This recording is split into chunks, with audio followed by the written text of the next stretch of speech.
I guess I didn't swag enough. Stupid fruity pebble chain. We bag enough. I guess I didn't swag enough. Stupid fruity pebble chain. We bag enough. Poppin' tan model BC couldn't brag enough. Poppin' tan model BC couldn't brag enough. Poppin' tan model BC couldn't brag enough. Poppin' tan model BC couldn't brag enough. I guess I didn't swag enough. Stupid fruity. And welcome once again to another episode of the HoriZone Roundtable. I am Bob McDonald. Jim Sarro, who you normally hear as my co-host, and you can find on Twitter at Jim Sarro, is not with us today. But you can find us on the web, HoriZoneRoundtable.com. You can find links to all of our social sites and sites where you can find us where podcasts are available at HoriZoneRoundtable.com/subscribe. Become a patron, patreon.com/HoriZoneRoundtable. It's as little as $1 a month. We've got all these great features. If you haven't done it already, what's stopping you? Patreon.com/HoriZoneRoundtable. Oh, by the way, preview week's coming up, and you will get early access to that too. I cannot stress that enough. Best deal that you could ever get to support our writers. And of course, our donation drive is still going on. You can go to HoriZoneRoundtable.com/donate. So last episode, we did the writers forum on the women's side. Today, on this episode, we're tackling the men. So let's go ahead and get the introductions squared away. Let's start with Cleveland State. Greg Kula, welcome. Hey, Bob. Happy to be here again for year two. All right, great. And also joining us is, once again, Eric Fischer. Hey, how we doing? Happy, well, it's Sunday when we're recording. Couple days to get in on the donation drive for a possibility to win a Green Bay game tickets if you get that in before the feature on Jeff Nordgaard and family comes out. So just a selfish promotion there. Yes, absolutely. Eric's Jeff Nordgaard and family feature is going to be on Patreon. You have to do that. Absolutely. All right. Also joining us is James Moon. Welcome, James. Hey there, guys. And then we also welcome Chris Schumerth. Hello, Chris. Hello, Bob. Thanks so much for having me. Look forward to the discussion. All right. And last but not least, we've got Alex Perez. Welcome, Alex. Hey, how we doing? Happy to be here. All right. So this question, so I want to kick off this forum with a question I asked last forum. With regards to the HoriZon League, I won't go. If you want to get the explanation as to the revised tournament format that has yet to be finalized, but will probably be published sooner rather than later, you can just listen to the first 10 minutes of last episode. Basically, they change the format. It looks like has changed where 11 and 12 are going to play each other in the first round, the Monday after the regular season. The Wednesday, which will be March 4th, all 10 remaining teams are going to play each other with 1 through 5 getting a home game. There's now going to be an extra game slated on Sunday at Corteva Coliseum with the as the league puts it, the worst two remaining seeds who have a chance to play the top remaining seed on the Monday during the semifinal. So the semifinal. Yes, the super semifinal, which if we choose to go, as we mentioned yesterday, if we choose to go through the arduous and the time-consuming and probably costly process of trademarking, we should do. I'm still on the fence by that. I'll have to count my penny. I'll have to save my pennies for that one. But as far as that format is concerned, it does look like, as we mentioned yesterday, a lot more protection, at least for the top seed, because the teams that are going to have to play the top seed will already have played. But also, too, and I mentioned this last episode, is it gives all the teams that are not basically at worst, basically keeps the format, keeps the number of days between games the same for the worst two teams, and also gives an extra day to those top remaining 3 seeds. And before we get started, I see Griffin. I wanted to introduce you. So hi, Griffin. Hello. So as far as it, and if it sounds redundant, it's exactly what I asked about yesterday, last episode. But for those of you who did answer that question yesterday, feel free to jump in on this one. But for those who didn't as well, as far as this new format is concerned, do you guys see kind of the advantage that I see for kind of to give a little bit more of a protection to the top seed? Yeah, I think one thing we kind of didn't really discuss yesterday in this discussion was it is that protection to the top seed that they used to get 2 or 3 formats ago, where they had that automatic bye, basically double bye into the semifinals. So you almost in a roundabout way have that with having a home game and then having a team that's coming off of a game. But yeah, definitely protection for that top seed yet. Mm-hmm. And one of the things I'm sorry. I was also just going to say, I think I was confused until yesterday listening to the podcast. So you're welcome. I did appreciate the explanation yesterday, but on top of that, I think it's also interesting to think about what's going to look like for when there's the extra team added and what 12 teams look like. I think that's the other part of this too, because let's not forget, they're going to have to change the format again next year. Because Northern Illinois is coming into the league. What I see with that extra game at Cortevas, it seems to me that's kind of, to me, it looks like kind of a trial balloon to see if there's going to be some additional, it affords the opportunity for some additional games being played in Indianapolis as opposed to just the semifinals and the finals. We now have this extra game on Sunday, and I don't know if that's going to be it seems to me it might be an opportunity to kind of expand the tournament in Indianapolis, as I know I've talked about a few times over the past, forever.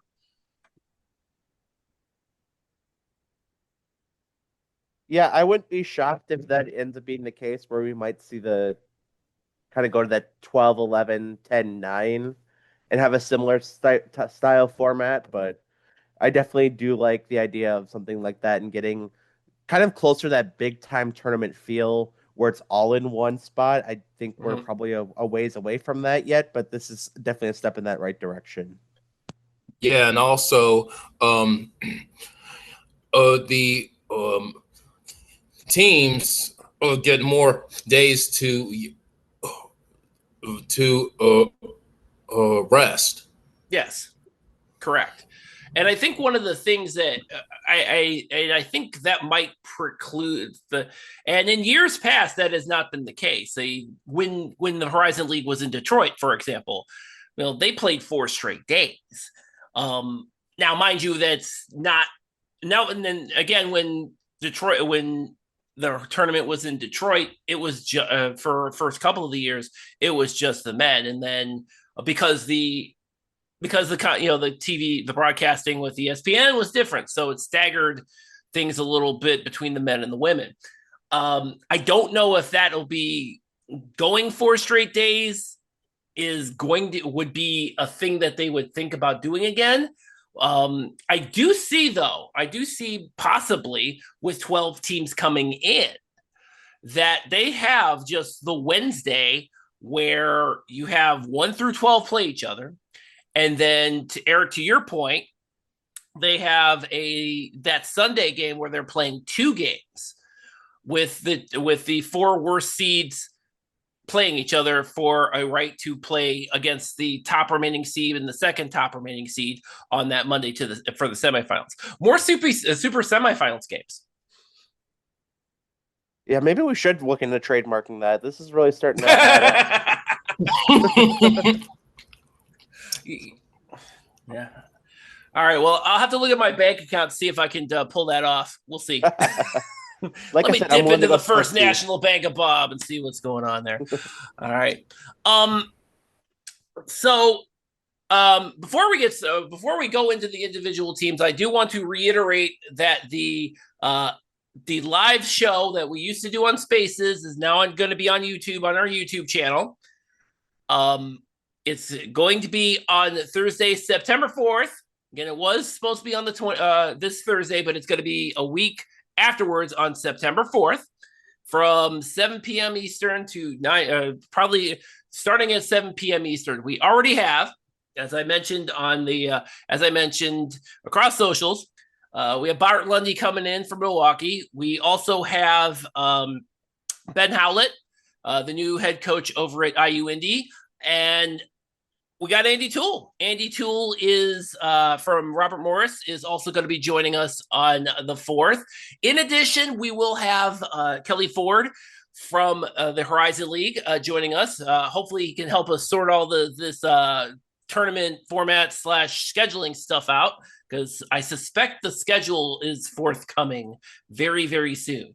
If history is our guide, I feel like we're going to get an announcement soon. And then, of course, we also do have John Templon, who is writing for the second year in a row, is writing the HoriZone League preview for the Blue Ribbon yearbook. So we got all of those folks, and we may actually have one or two more guests. So Thursday, September 4th, 7 p.m. Eastern on our YouTube channel. You don't want to miss it. So let's go ahead and get into the individual teams. Greg, we're going to start out with Cleveland State, mostly because A, they have a new coach, and B, they have an entirely new team. All right, so this will be the rest of the episode then, I guess. I'll just talk about everybody that left and everybody that's coming.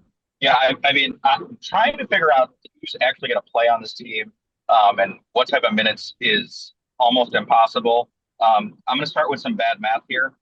If I looked at everybody's last season, either in high school or junior college, wherever they were, and added together all the points they scored, and if they all score the same number of points they did last year, we're going to be scoring 143 points a game. So did you say 140? That actually makes sense, because that sounds like what Rob Summers wants to do anyway.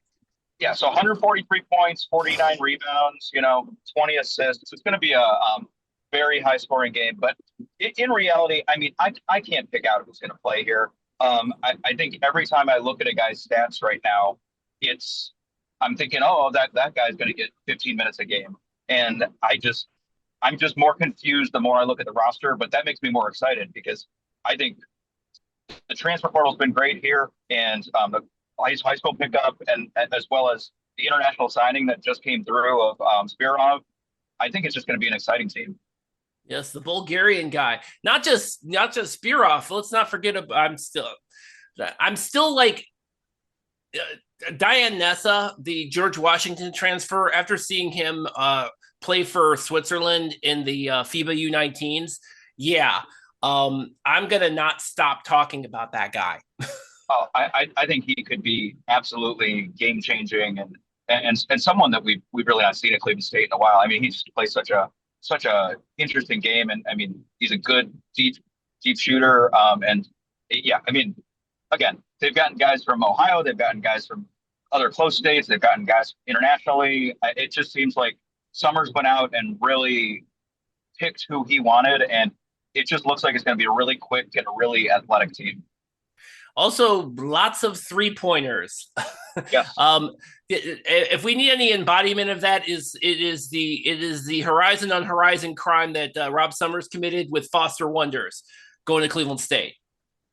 Yeah, that's super exciting. I mean, and I'm hoping he can bring that, because I think he's over 30% in his career at Green Bay, and an over 80% shooter for free throws, which Cleveland State always is. Yeah. All right. Since I touched on Foster Wonders, Eric, we need to talk about Green Bay, because I guarantee you everybody who saw my way too early picks probably thinks I'm insane for picking Green Bay 4th, but I feel that I am not wrong here. No, the last half of the conference season last year really kind of, the results may not have been there, but you had a super young team that was building around, and a lot of those building blocks did return. Obviously, Preston Reedinger probably the glue guy of the group, but probably the biggest piece to come back is Marcus Hall at 6'6", the junior forward. That is a guy that you can definitely build an offense around, and Coach Gottlieb and staff really seem to have done that.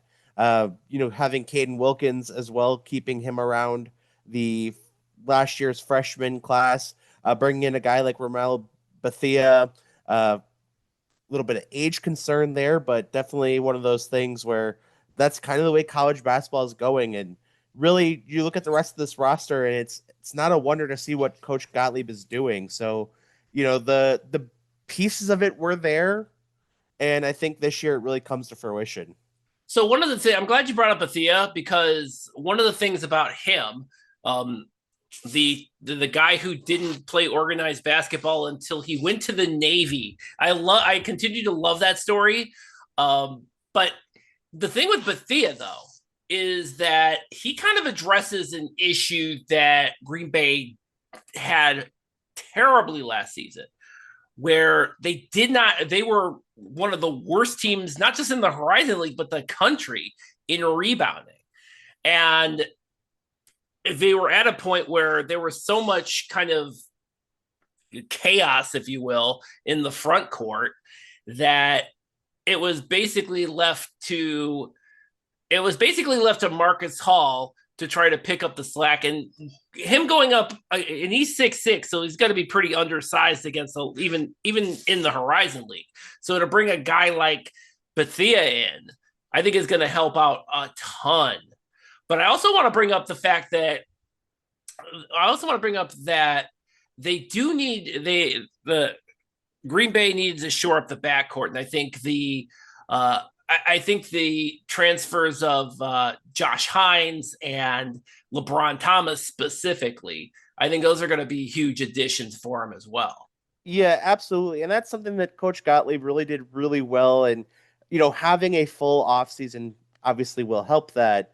But being able to just go and attack the transfer portal, looking at a lot of the JUCOs that they did go and add from it, the portal opens a little earlier in that route, or at least it feels like it does. Mm-hmm. So you really have a little bit more of an unrestricted, just go get after it kind of style of recruiting when that's the case.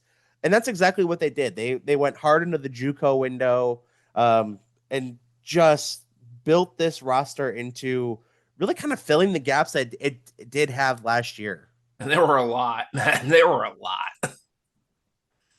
So, and then obviously do want to bring in, you do kind of, I don't want to say shore up that coaching staff, because you did have some great coaching losses coming through, and those guys, Coach Gottlieb had actually talked about it with the Press Gazette this last week about that they were all great guys to have, but you bring in a guy like Kiefer Sykes who kind of brings that instant credibility with him as your first ever GM, and helps with the recruiting out of Chicago, where Coach Wardle had great success with. You look at Kiefer Sykes, you look at Alfonso McKinney, it just in that window of those couple years, and you can kind of build that list on and on about how Coach Wardle was really hard into Milwaukee and Chicago.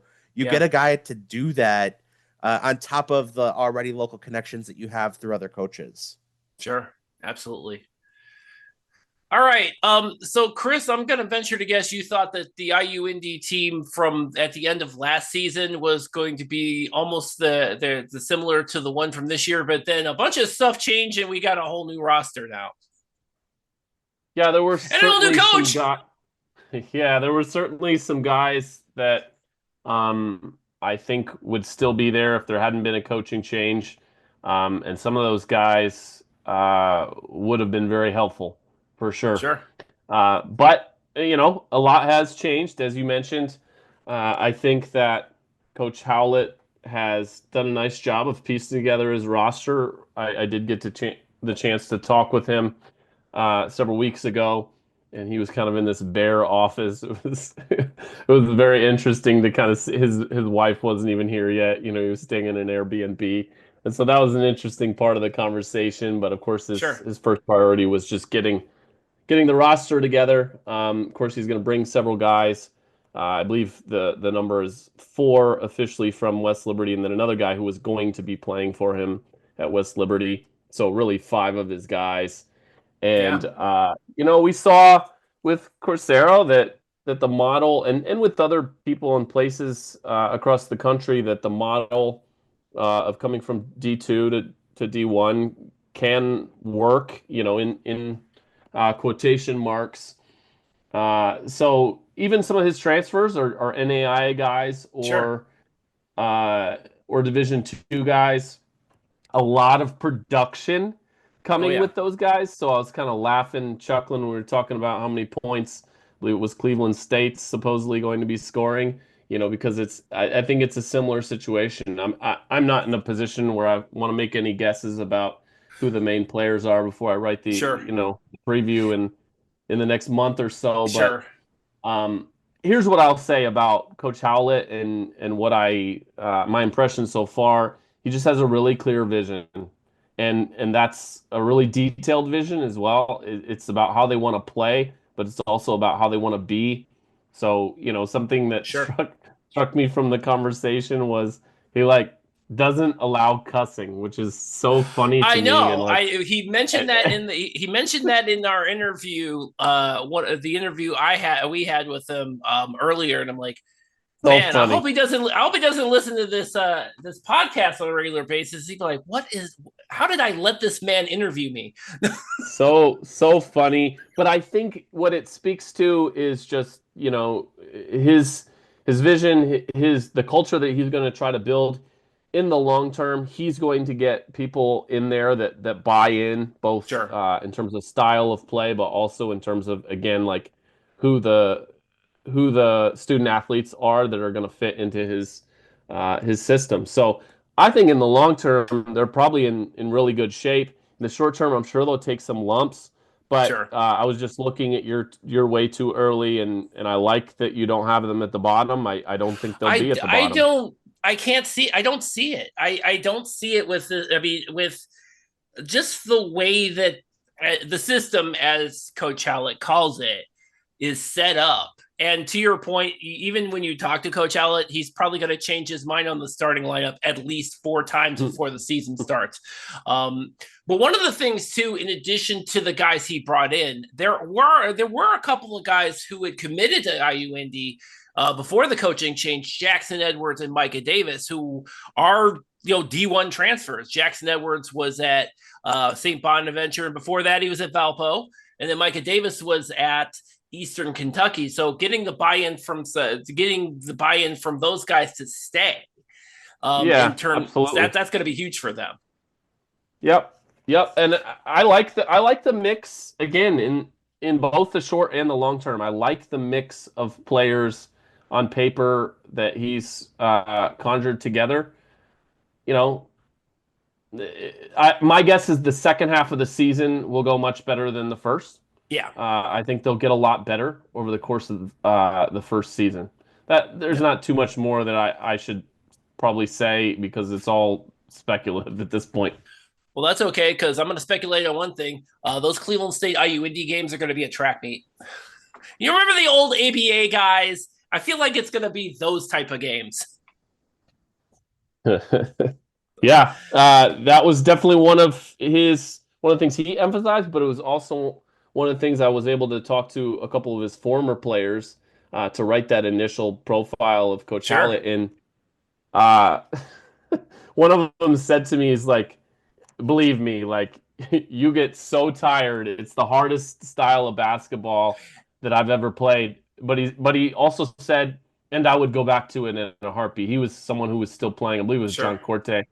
And the other guy, I spoke to two of his former players, and both of them were so loyal in the way that they talked about him. They spoke about him with a real admiration. Again, I think that speaks to culture. So, yeah, I'm really excited to see how it goes. Well, yeah, I mean, he's got one of his former players coming with him too, Dan Monterosso, who's been in Germany played in Germany the last 7 years, and now he's there. And then one of his other assistants, Connor Haar, is coming over from West Liberty with him. Yeah, so his coaching staff was really a mix of two things. One, guys who, again, know his system, have some history with him. And then he also, and he told me this in person, that he was going to do this, and then he ended up doing it. He grabbed three basically Indiana guys and, Yeah. just showing like that, hey, we're going to recruit this state. We need relationships across this state. And yeah, one of them was the basketball coach at Kokomo High School, Yeah. which again, that's just Peckinpah. so interesting to me. Yeah, yep. Well, it's funny. What's funny that I saw with his coaching staff, every single one of them has at least one tie to his old conference, the Mountain East Conference, because Peckinpah was over at Wheeling for a minute. Obviously, Monterosso played for him. Connor Haar coached for him, and Devin Heath Granger was over at Fairmont State too. So, like, Yeah, and that's the relationships and the network of coaching, right? Is we see things in parts and really isolated, but these guys have probably known each other for years. oh yeah, absolutely, absolutely. All right, let's move on to Northern Kentucky, and man, that if anybody got hit hard with I mean, we're used to having everybody. We're used to having Horizon League teams get hit hard by graduation in the portal. But I believe this is the first time I've seen Northern Kentucky get hit this hard. With all the guys who graduated, all the guys who left through the transfer portal, also not helping. We're not going to see Sam Vincent anymore.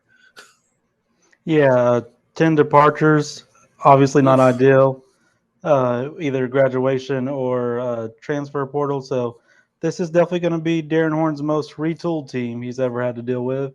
Only 3 returning guys, and one of them who didn't even play at all last season. So only 21% of the scoring is being returned. So that's tough, but maybe it's what they needed because obviously last season didn't go as Northern Kentucky's expectations usually go. Only one game over 500, the worst finish under Darren Horn. But twice they lost 4 games in a row or more. So maybe this is the retooling that they needed because last season was rough, but a very interesting mix of players because it's basically all freshmen and seniors, only 2 juniors and no sophomores. So it'll be really interesting there's to not see. a lot. Yeah, there is really not. It's either you're super young or you're super experienced. There's pretty much no in between. Yeah, Darren Horn, at least in the time I've been following the team, has not really played freshman all that much, but he will. It looks like the 5 that are on the roster will get significant playing time. So I'm very interested to see how that works for him this season. And one of the things that Darren Horn has done over the past few years, of course, is to dip into the non-Division I ranks. Xavier Rhodes started, and then Michael Bradley, and then last year he had Dan Goresger and Josh Dilling. So what's one? Let's add another one. So he's got 3 of them this year. So Goresker is coming back. That's probably a good keep for him because I know Goresker originally was in the transfer portal and pulled his name out of the transfer portal. So that was a big deal. And then he adds in Sean Nelson from Barton College, Cale Robinson from Montana State Billings, and then who was the other guy? Oh, Tay Dozier from Georgetown College. So he's got 3 non-Division I transfers coming in. I guess if that's not broke, I guess don't fix it. Yeah, I haven't really known Darren Horn to go to the Division I ranks in transfer needs. The only ones I really could think of is Atija Ray and O'Day this season. But yeah, Nelson, great player, top 5 in free throws in the whole country in Division II last season. Something that Northern Kentucky kind of prides himself on. Cale Robinson made it from NAIA to Division II, now to Division I. So a really gritty player, led his conference in points, second in rebounds and blocks. And then Tay Dozier, just a guy who is an irritant on defense, something that Northern Kentucky really needs because that's kind of where they hang their hat. So some great Division II gets again this season. Yeah, it's good. But he definitely has, given what he's lost, he's definitely got his work cut out for him this year, for sure. Oh, definitely. Their size is something I'm interested to see because the tallest player on the team is 6'9". Yeah. And the forwards all kind of play the same style. There's not really a post presence per se besides Tolliver and Wells. So it'll be interesting to see how they kind of shore up those weaknesses. But the depth guard and really no need for hero ball. There's no like Sam Vincent as we talked about or Marquez Ward, Trey Robinson. So I think it is a much deeper team. Sure. So. All right, Griffin. So I was really, first of all, Griffin, I feel bad for you because you did a feature on Cooper Craggs and then he ended up at Wayne State. Yeah, how about that? That's the second year in a row that I had a feature ready to go, and then they left on me. He was here until he wasn't. But that's not to say that Greg Campy isn't like loaded up the roster again. I mean, he's collecting brothers still. He not only has Jaegers, he has Mashurs again because he had Nashim Mashur this year and he brought over his brother this year too. So, but you still have Buru. Yeah, I mean that's a good place to start, and in the era of everyone getting excited about what you bring in. I think the biggest thing that Oakland did in the offseason was that they were able to keep Buru. That's a guy that I would have as the preseason player of the year just because of how what the league votes on that kind of like the preseason awards of like the familiarity and stuff. And I think would probably be between him and maybe Orlando Lovejoy from Detroit. But I just think like Oakland being in the top half of the conference, I think would give Bru the nod. And then the other one, Nasim Mashur is primed for a big season. If you look at his numbers, his overall numbers, he kind of like hides away at how good he was. Cause you look at his overall numbers and a lot of the early season games where he comes in and gets like a minute or two and comes out are weighing down his stats. But if you look at in conference, I mean, he's shooting in the 40% from three. He averaged about 7 points a game. He was actually the fourth leading scorer on the team in conference, and had a couple of games where he got into the 20s later in the season. So I think those kind of came out of nowhere for me, for sure. Yeah, and I think it wasn't like out of nowhere, I would say, for the people like around the program. But it was definitely like, whoa, like this is a nice surprise to have late in the year, especially for a team that like desperately needed shooting late in the season. And he really provided that. So yeah. And Greg Campy is always in recent years has prided himself about having his team get old, and he's collected old guys this year because the one guy who stands out to me is Brody Robinson, a guy I feel if I'm not mistaken is a guy that Oakland pursued before he went to UT Arlington, but he's at Oakland now. Yeah, and he's from Garden City Community College, which is a place where Oakland has had a lot of guys come through, including Baru. So, yeah, I mean, he really shores up that point guard spot. Another guy that shot, it was close to, or if not in the 40% from three last season. A double-digit scorer at UT Arlington. And so, I mean, I think him and Nasim kind of in the backcourt, like, really form a nice kind of, like, versatile duo that can both shoot, that can both really handle the ball. And so I think that's a good place to start. And then another old guy that I was really excited about that they got was Michael Hogue from Jacksonville State. He is a physical looking guy, a big presence.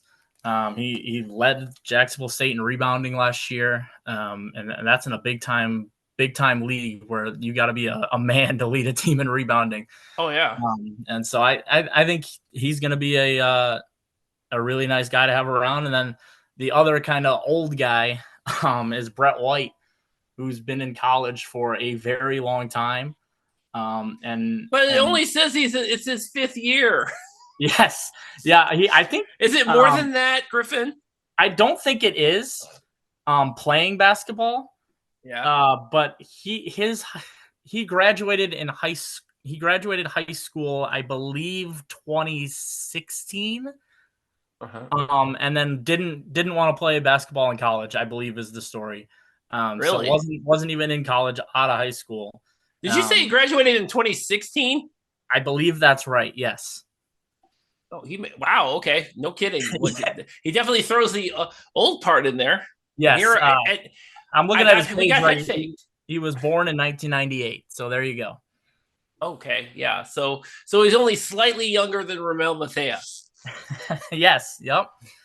So, but yeah, and that's a guy who at Rochester University last year, they played Oakland in an exhibition game, and he went for over 30 against Oakland. So you can kind of call that his tryout, I guess.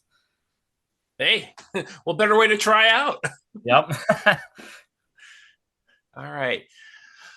So James, Wright State, no more Keaton Norris, no more Brandon Knoll, no more Alex Hubricks. Where are you guys? I mean, you got Callahan, Holden, and Woods coming back. You got Mari Bay coming back. And then this is a young. There's a lot of inexperience on this team. Where exactly is the scoring coming from? And where's the defense coming from? Because that's an issue too. That's what I am trying to understand. You know what I'm saying? Because they did get Brian to. Yeah, Brian Atumnu, the Merrimack transfer. Mm-hmm. Yep. He was last year's Metro Athletic defensive player of the year, and actually ranked 14th in the nation in denials. Yeah. It's weird because like I've heard that like Atumnu seems to be one of these guys who's like kind of like I keep hearing how highly ranked this guy is, but it's like that's one guy. Right. So it's like, okay, great, one guy, and he sounds like he kind of overlaps with Amari Bay and Holden's game, really. He does, and he is actually 6'7". Same size as Amari Bay, but he's got hops and stuff, a good wingspan of a little over 7 feet. Okay. What people have to understand is that Wright State was supposed to finish in the middle of the pack last season. That's where we had him. Right. Well, to your point, some people had him higher than that because of the fact they had Knoll and Hubricks and Norris especially, and a bunch of people had Knoll as their preseason player of the year. I don't remember. Were we one of those people? We might have been. So. Said the guy who wrote the preview. It said the guy who wrote the preseason awards. Yeah, I don't remember this. I should. Yeah, this is how much of a goldfish memory I have anymore.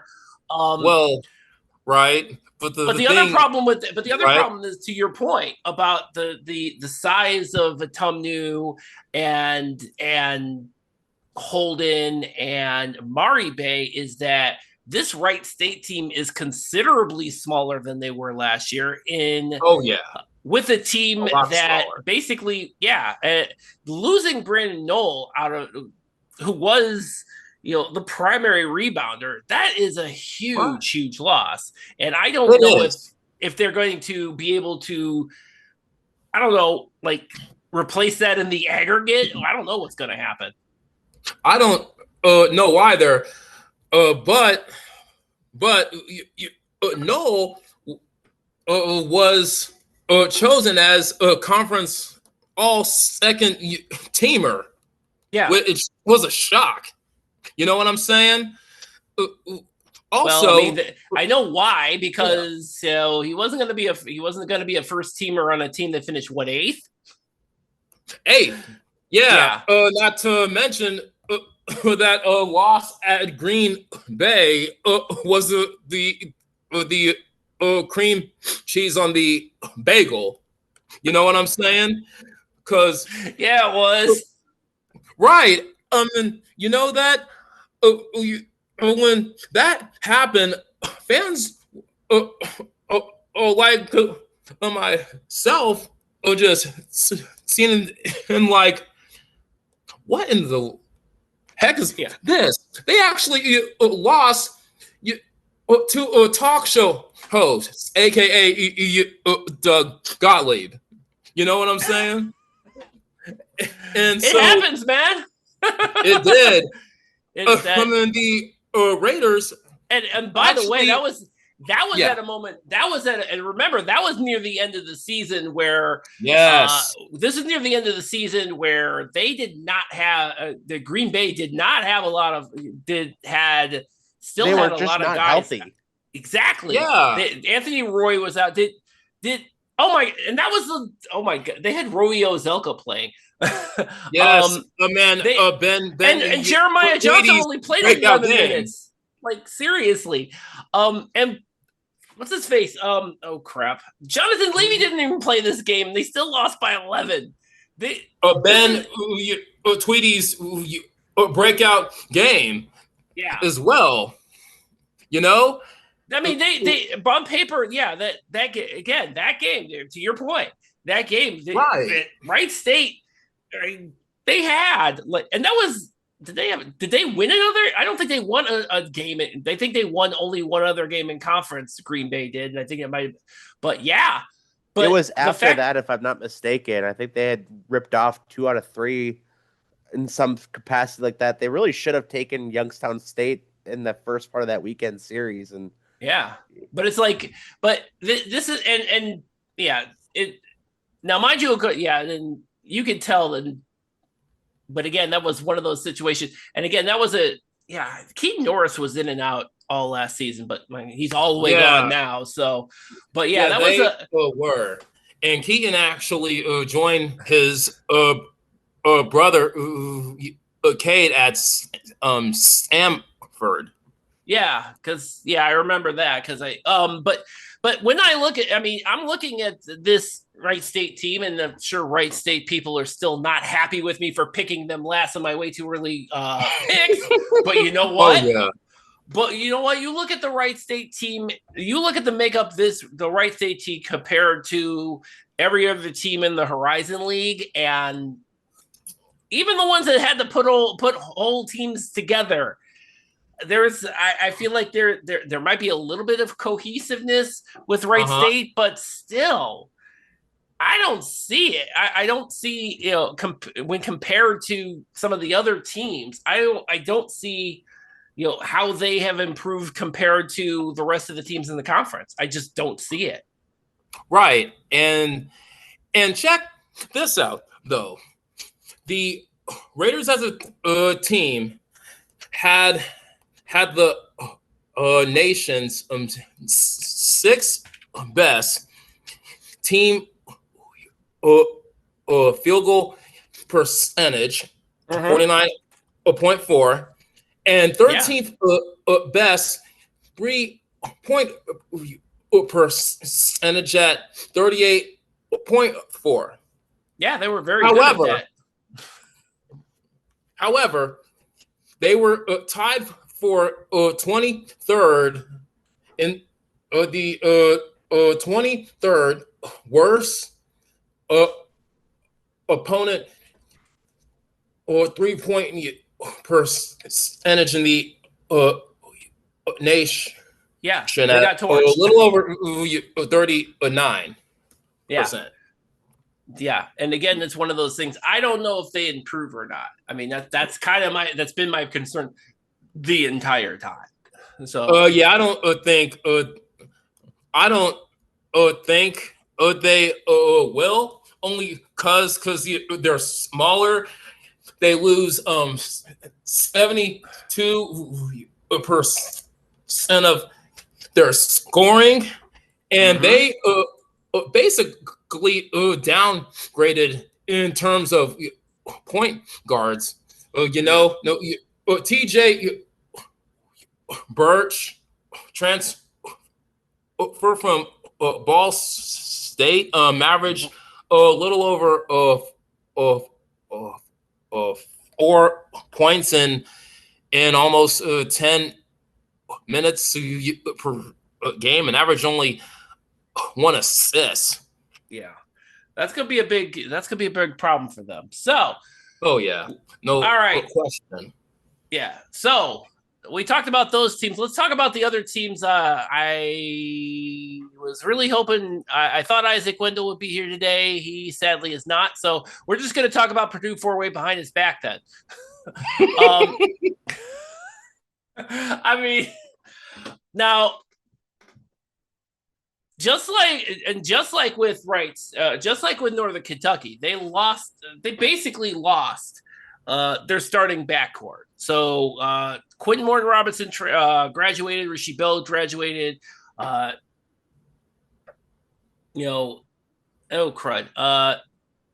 Jackson went to Butler. Okay. But that is not to say that and then they also had Eric Mulder transfer. So big pieces that are missing, but I am as I mentioned before, I am terrible at trying to figure out where exactly to put Purdue Fort Wayne, especially when you see their previous history as it relates to what they have brought in the past and what they're going to bring in what they bring in the future. So they're not completely bereft of roster spots. Chris Morgan's coming back. Corey Hadnot is coming back for sure. And then Maximus Nelson, he's probably you might as well write it in marker that he's going to be the 4. I would really like to see more of D'Angelo Elize, although I suspect that's not going to be the case because we have another instance of horizon on horizon crime because Darius Duffy's coming in from Milwaukee. That is a big one. So one of the other things too is that they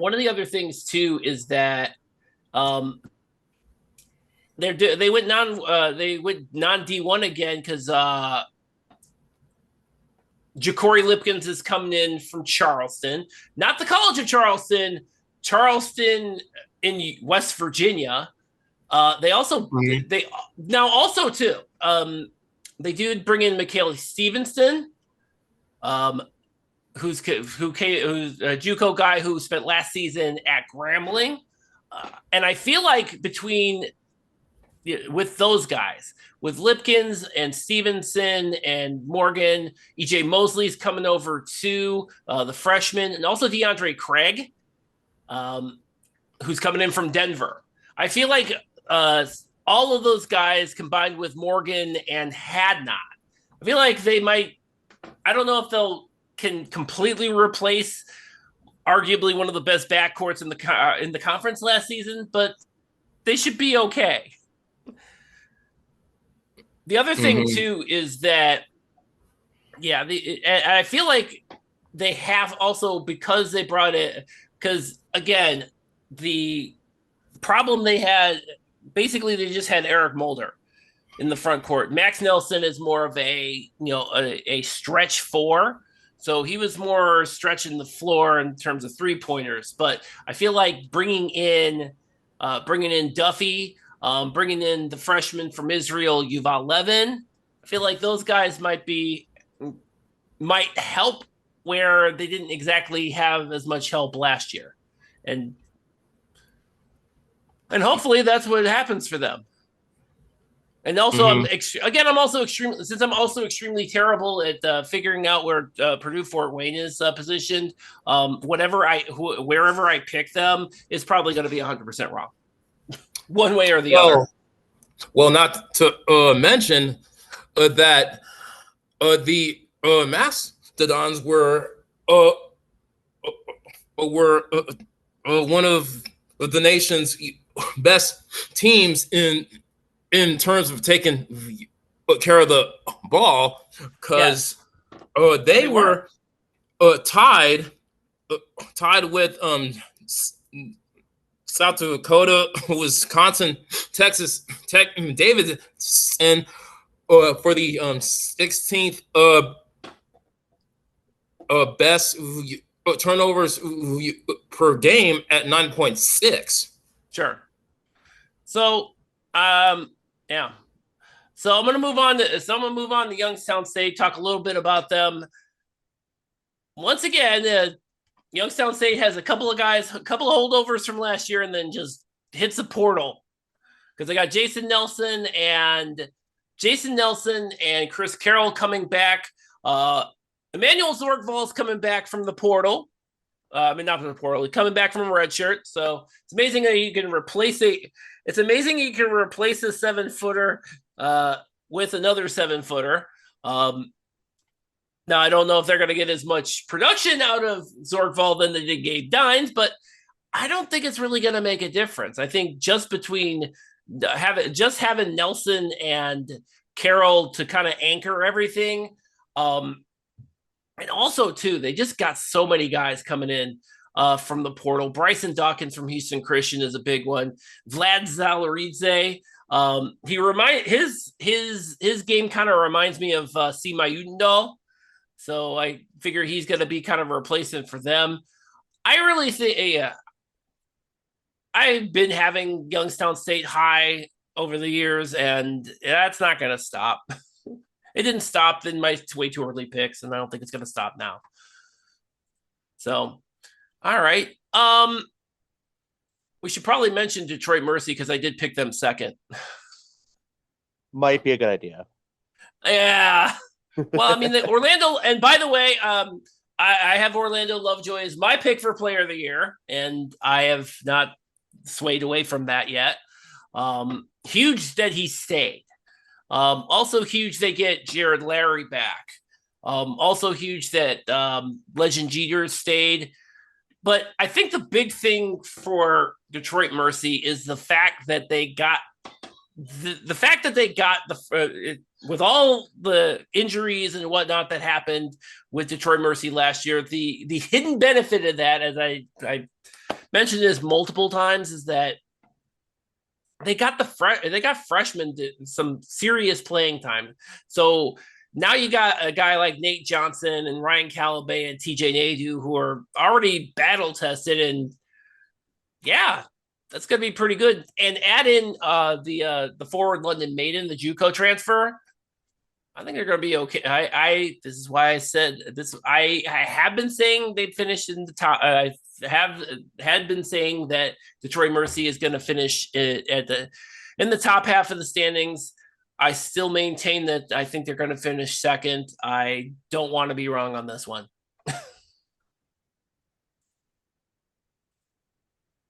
It's bound to happen eventually, right? Like what? Me being wrong? No. It happens a lot. I don't know if you noticed. No, this is a team that absolutely has to be. I feel like this is going to be a team that improves significantly year over year, especially in the year 2 of Coach Monty. All right, and then they got Robert Morris. They have on almost entire team, a new team besides Ryan Prather. So they get to defend their title. So they get to defend their regular season and tournament title with Ryan Prather and a bunch of new guys. I feel like we've seen this movie before, specifically with Robert Morris. But only this year, it's they're defending their top spot. So I feel like that's going to be a much higher mountain to climb this time around. Yeah. I didn't really have anything about Milwaukee, only because I'm going to be talking to Bart. I should, because I'm doing the preview for Milwaukee. I do like Faison Fields came back. I also do like I really like all the JUCO guys they brought in. Those guys are going to be something. They had a very active offseason, and there was a lot of guys that were kind of going between that Green Bay, Milwaukee interest pool. They're going to be fun again, and it's going to make my Twitter existence miserable, but it is what it is. Yes, it is. You have absolutely no idea. Oh, it's boy. going to be glorious. Hey, Bob, can I add Bob. something? Sure. I was just going to say, this backs up a moment about Robert Morris. Yeah. So, one of those, a bunch of guys being Deshaun Good from IU yes, Indy. more Horizon on Horizon Crime. Yes, absolutely. And that's a pretty good pickup. It is. Pretty good pickup. I do like, that one was a significant. By the way, not only obviously did they pick up Deshaun Good, but Keith Odo, who was over at IU Indy last season, is now on Andy Toole's staff. Correct. Yes. Yeah. And in the network of basketball coaching, that struck me as very interesting. So Horizon on Horizon Crime Coaching Edition. It's my favorite. For Milwaukee, I feel like the big thing for them is going to be they got to get. I feel like John Lovelace needs to be kind of that guy, kind of have that breakout season. I was expecting him to have that last season. Well, he didn't really need to because they had everybody else around him, but I do really think they're going to need definitely some production out of him. The more production this year than they did last year, for sure. Mm-hmm. Well, speaking of Milwaukee and Green Bay, a lot of people don't know this, Bob, but check this out. In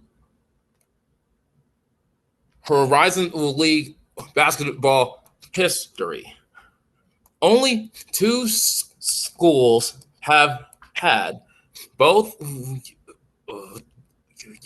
the men's and women's teams win the conference tournament in the same season. Yeah. Milwaukee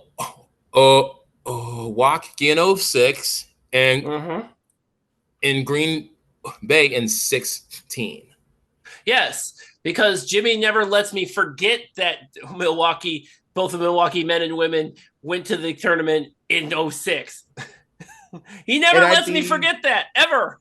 I'd be remiss if we're talking about UW Milwaukee here, in state of Wisconsin, really statewide, but the Brewers are honoring Bob Uecker today, having like a public celebration before the game and whatnot. Bob Uecker was a play-by-play announcer for Milwaukee Panthers basketball for a minute there too. So he was. I want to bring him into this broadcast as we can. So I'd be remiss if we didn't mention it. Rest in peace, Uecker. So with that said, I'm going to go ahead with that in memoriam on Uecker. I think we're going to go ahead and close this episode out. So thank you guys all for joining us. Next episode, Horizon Boy returns. So I'm looking forward to that. That's going to be on the week of the 7th because we're obviously not doing anything Memorial Day weekend. But until then, HoriZoneRoundtable.com. That's where you can pull up all of our episodes, podcast episodes, and articles. You can pull us up wherever podcasts are available. And, of course, you can always pull us up on your Amazon and Google devices. So tune in next time. Until then, thank you all for listening.